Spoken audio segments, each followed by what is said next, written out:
Welcome to New Testament in a Year, Day 202. Acts 22.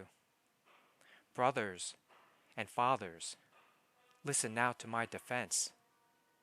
When they heard him speak to them in Aramaic, they became very quiet.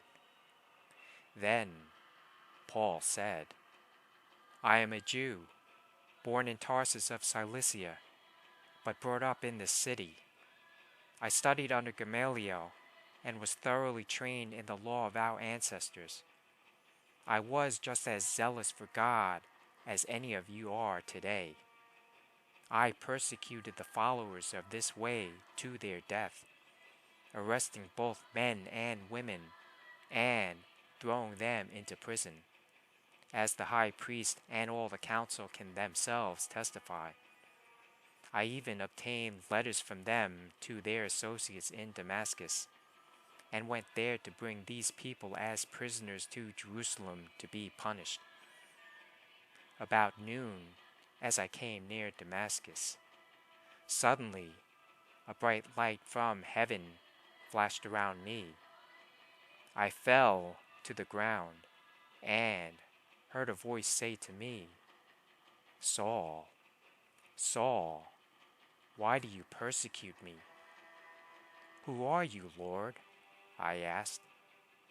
I am Jesus of Nazareth, whom you are persecuting, he replied. My companions saw the light, but they did not understand the voice of him who was speaking to me. What shall I do, Lord? I asked. Get up, the Lord said, and go into Damascus. There you will be told all that you have been assigned to do. My companions led me by the hand into Damascus, because the brilliance of the light had blinded me. A man named Ananias came to see me. He was a devout observer of the law, and highly respected by all the Jews living there. He stood beside me and said, Brother Saul, receive your sight. And at that very moment, I was able to see him. Then he said, The God of our ancestors has chosen you to know his will, and to see the righteous one, and to hear words from his mouth.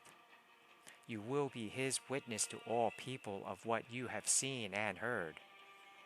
And now, what are you waiting for?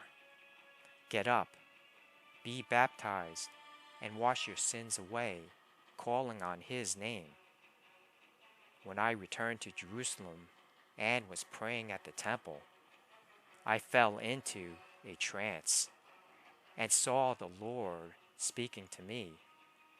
Quick, he said, leave Jerusalem immediately, because the people here will not accept your testimony about me. Lord, I replied, these people know that I went from one synagogue to another to imprison and beat those who believe in you. And when the blood of your martyr Stephen was shed, I stood there giving my approval and guarding the clothes of those who were killing him. Then the Lord said to me, Go, I will send you far away to the Gentiles. The crowd listened to Paul until he said this. Then they raised their voices and shouted, Rid the earth of him! He's not fit to live!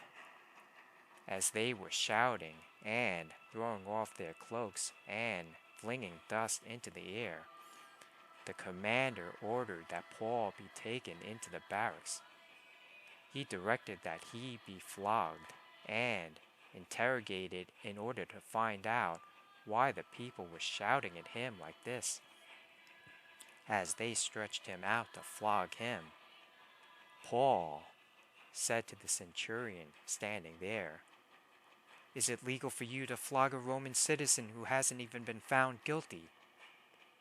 When the centurion heard this, he went to the commander and reported it. "What are you going to do?" he asked. "This man is a Roman citizen." The commander went to Paul and asked, "Tell me, are you a Roman citizen?" "Yes, I am," he answered. Then the commander said, "I had to pay a lot of money for my citizenship." "But I was born a citizen," Paul replied. Those who were about to interrogate him withdrew immediately. The commander himself was alarmed when he realized that he had put Paul, a Roman citizen, in chains. The commander wanted to find out exactly why Paul was being accused by the Jews. So, the next day, he released him and ordered the chief priests and all the members of the Sanhedrin to assemble. Then he brought Paul and had him stand before them.